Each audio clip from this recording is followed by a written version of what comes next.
Hi, friends. I'm Emily Lay, and you're listening to the Simplified podcast. If you're looking for a quiet place where you can filter out the noise and the hustle, this is it.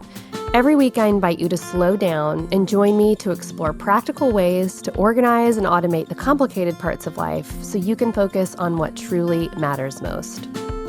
We are so close to the big day, you guys, and if you're looking for a quick but meaningful gift for a sister or a friend, then you can grab a Simplified digital gift card in about 30 seconds flat. All you have to do is head over to emilylay.com and pick which amount you'd like to give, then plug in your info and voila! You'll get a cute gift card that you can forward to your person or print out and tuck into a card. She'll be able to use that card across our entire shop, whether she's in the mood for a simplified planner to launch your new year, a cute pen or a workbook, or dry erase magnets. We have got so many things in that are so cute and so many cute designs as well that she's going to love. So head over to emilylay.com right now to get your digital gift card today. Well, hi there. If you're listening to this episode right when it comes out, then I hope you are having a wonderful holiday. I hope you're enjoying the magic of this season as much as it's available to you. I'm popping into your podcast feed this week as a fellow sister in the trenches, coming to you with a very important message. This isn't the time to be a hero. You're probably like, what? No, this isn't the time to be a hero. Probably not the message you were expecting from me, but here is what I mean. You do not have to be a hero about everything. You don't have to be perfect and go over the top on everything just because it's the holidays. We talked at length about how to make this season work for you, and that holds true when it comes to feeding everybody this time of year as well. Okay, sure, maybe you could choose to be a hero on a few things like homemade fudge, for example, but you can't make homemade fudge and finish wrapping gifts and make an entire holiday meal from scratch while also going big on the meals in between. You are great, sister, but time isn't infinite, and you are one person. When there's a lot going on, I reach into my arsenal and make sure to put a lot of meals that are easy to assemble into my grocery cart. Because during the holidays, I just don't have the bandwidth to cook a bunch. I just have the bandwidth to assemble. And if you have 5 minutes, you can also assemble a good meal, I promise. So if you're like me and right now you're waving the white flag when it comes to food, then stick with me here. I have a few ideas for easy 5-minute meals. That's right, 5 minutes during the holidays. And spoiler alert, we're not talking leftovers here because you're going to get real tired of those as well. And not all of you make the same thing. So these are meal ideas that stand on their own outside of the holiday meal. Number 1, you could be like the Lay family and try a snack dinner. This is what we do every year for Christmas Eve, and it is so fun, and it just works. We lay out boards with store-bought meats and cheeses, fruits, pickles, jams, jellies, mustard. We buy loaves of bread and slice them up. You can toast them if you want to be fancy, but you don't have to. We buy boxes of our favorite crackers and only use paper plates and napkins. The hardest thing is just setting out everything for us to eat. Cleanup is a breeze. This is one of my favorite things we do for our family because our only job that night is to concentrate on each other. Nobody's worried about a fussy dinner or making things look pretty. Snack dinner lets each of us enjoy the moment that we get to spend together. Plus, there's cheese. Snack dinner is worth it for that alone. Number 2, be like Jen Hatmaker and have a sandwich bar. Jen is right about this. When she came on the show a couple weeks ago, she said her go-to meal was to grab a bunch of sandwich fixins from the store, a couple of nice loaves of bread, a few bags of chips and cookies, and let everybody go to town. I have preached the gospel of the sandwich bar before because everybody loves a sandwich. You can be as basic or fancy as you want to be, but if you want to get cute, buy some different kinds of condiments like chipotle mustard or wasabi mayo. Go easy on yourself and get the already shredded cut up lettuce. Buy some sub rolls. If you have gluten-free people coming, grab a big loaf of the Udi's sandwich bread in your freezer section. That brand is available almost everywhere, and it's a really solid brand. If you have a panini press, heat that up. Otherwise, crank up the oven so people can melt their sandwiches if they'd like.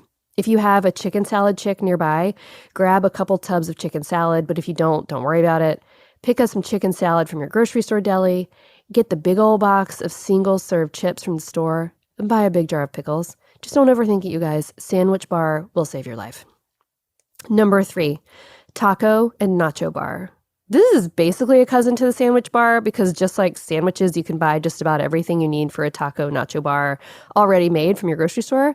Plus, serving this buffet style means everybody can make their dish to their liking and dietary preference. That is a huge win when you're serving a bunch of people. Okay, so first you choose your filling. You can buy a rotisserie chicken from the grocery store and shred that up for chicken tacos. Or you could take a couple minutes to brown up some ground beef with some taco seasoning. You could also go totally meatless and do refried beans or black beans, or even saute some cauliflower in taco seasoning, which is super simple and really yummy. Then choose your toppings. You get shredded lettuce from the produce section, of course, but maybe you want some onion and cilantro. Pick up some salsa from the deli, and nowadays there's usually some ready-to-eat queso close by too. If you like cheese on your tacos, pick up some of that as well. And don't forget your taco shells. Get some corn or flour, tortillas, and pick up a few bags of tortilla chips. Can you ever have enough tortilla chips? No. The Late July brand makes some really delicious chips, and if you've never had them, they are delicious and the perfect amount of crunch. So the hardest thing about a taco nacho bar is prepping the filling, which is like whatever meat or beans or whatever you put in there. And honestly, it takes like 5 minutes anyway. So get some helpers to put out the toppings while you take care of the filling. Boom, dinner is done. Number 4, this is a lay family staple. Fix breakfast for dinner. You know what's better than making a big breakfast? Making a big breakfast for dinner when you actually have more energy to cook. The fun thing about breakfast for dinner is that so much of it can be made in bulk or even like a make-ahead kind of way. We'll get to that in a minute. If you're going to make everything fresh, then the first question is eggs or no eggs? I always say yes to eggs. They're just so easy to make for a crowd, especially if they're scrambled. And I am the queen of scrambled eggs after all. After I crack my eggs and whip them with a little salt and pepper, I put a big pat of butter in the nonstick pan and turn the heat to medium. Right after the butter melts, pour in your eggs and just keep on stirring until they come together. This is the low and slow heat. Okay, combined with the generous pat of butter, and it will make the softest, most delicious eggs you've ever had, I promise. Next, what's your protein? If your answer is bacon, then sister, you need to know that making bacon in the oven is your best friend. Just buy a pound of it, lay it on a sheet pan lined with parchment or aluminum foil, and bake it 400 degrees for 20 minutes. It is the easiest bacon of your life, and you don't even have to babysit the bacon or get splattered by it on the stove. Then make the fun stuff. I always like to keep a couple cans of Pillsbury cinnamon rolls on hand because A, they're delicious. B, they're so easy that my amazing 7-year-old Caroline can make them for us. Maybe you keep a bag of frozen biscuits or Sister Schubert rolls in the freezer for emergencies. Well, now's the time to break them out. Between eggs, oven bacon, and our friends at Pillsbury, breakfast for dinner is pretty easy to whip together. But sometimes you might want to make a recipe ahead of time so you can just pull it out of the freezer when you need it. I have a friend who always keeps a bag of sausage balls in the freezer for moments like this. I have another who makes a few breakfast casseroles ahead of time and stores them in the freezer. And sometimes she even preps a breakfast casserole in her crock pot. Your mind is blown, I know. Mine too. The night before she eats. She just puts the casserole on low and lets it cook until she wakes up the next morning. My mind is still blown over this idea. Technically, this might be breaking our 5-minute meal rule in this episode, but that's okay. Sometimes getting a meal on the table fast in the moment means you've taken intentional time earlier to prep. And if you have margin to do that, then go for it. If not, my regular breakfast for dinner tips might work better for you. P.S. Have you ever heard of sheet pan pancakes? I've never tried them, but I've just learned that this is a thing that people do, and I think is genius. You whip up a batch of batter in a bowl or the blender, you pour it on a sheet pan and bake it in the oven, then you take it out and you slice it into squares. I think this is brilliant. Genius, even. Go Google a highly rated recipe and leave me a comment in the reviews and tell me if you've tried it. I'm really curious to see if this works. The Simplified podcast is sponsored by BetterHelp.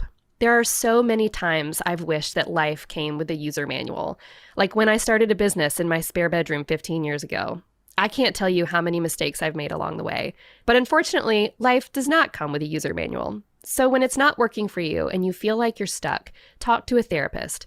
They're trained to help you figure out the cause of challenging emotions and learn productive coping skills so you can get back on track. Going to therapy is one of the best decisions I've ever made for myself.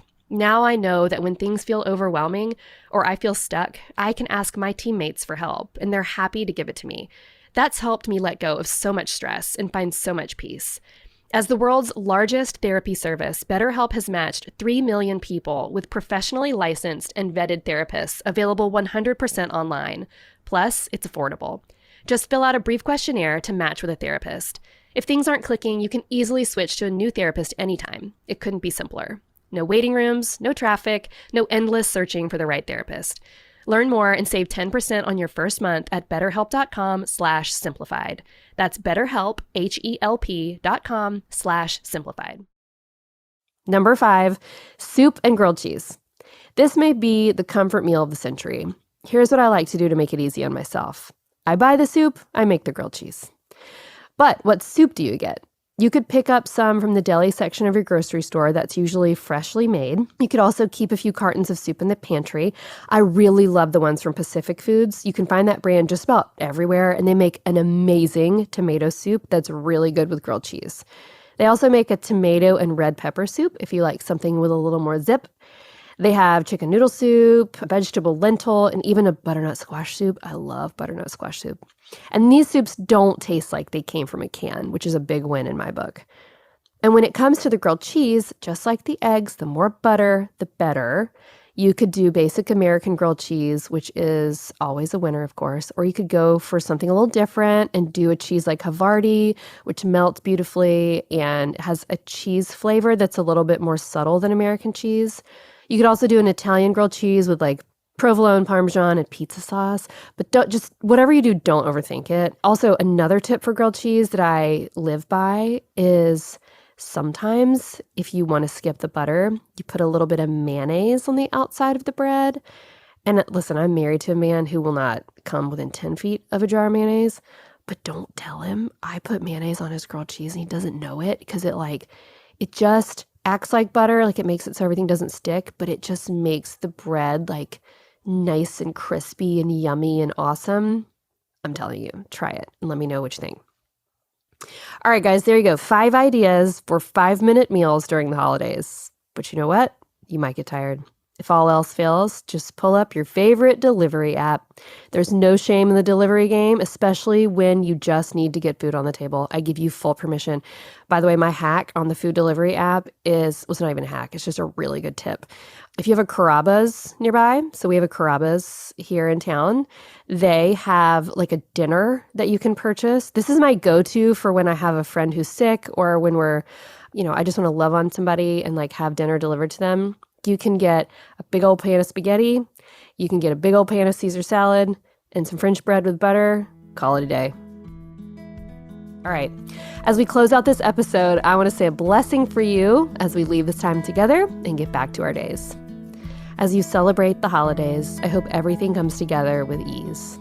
I hope you remember to honor what matters and let go of the small things that don't. As always, I like to leave a little tip to help you put what we've talked about today into practice, so here is your task. Listen, this is my PSA to you. If your freezer isn't stocked with frozen pizzas, then friend, now is the time to get it stocked with frozen pizzas, especially if you have family coming. You know what? Everybody likes a pizza. And you know what else? The folks at Big Pizza know this, and they make pizzas for just about every dietary need under the sun. Gluten-free, dairy-free, vegan, vegetarian. There's a pizza at the supermarket for just about everyone who's coming over, I guarantee it. So poll your people to find out what they need and stock up. You will be so happy when it's December 26th and you don't feel like going anywhere, or if the snow decides to fall and keep you snowed in. You never know. A Florida girl can dream. Thank you for listening to the Simplified podcast. I hope today's episode gave you some ideas for quick meals your family will love as you gather together. You can find show notes for this episode at emilylay.com/podcast, and you can shop the Simplified brand of planners and products and even get a gift card if you need a last-minute gift. Speaking of gifts, you can also find my new book called Sure as the Sunrise, 100 Morning Meditations on God's Mercy and Delight, right now wherever you buy books. I'm thinking about you right now, sister. If there is a way you care for yourself during the busy season, I would love to hear it. Go to Apple Podcasts, even if you don't listen there, and leave me a comment in the review section. I read every single word you say and take it to heart. Plus, it helps the show find more people who will enjoy it. Until next time, thank you so much for listening. I hope you have a wonderful holiday with your family and friends. I will talk to you soon. Until then, Merry Christmas.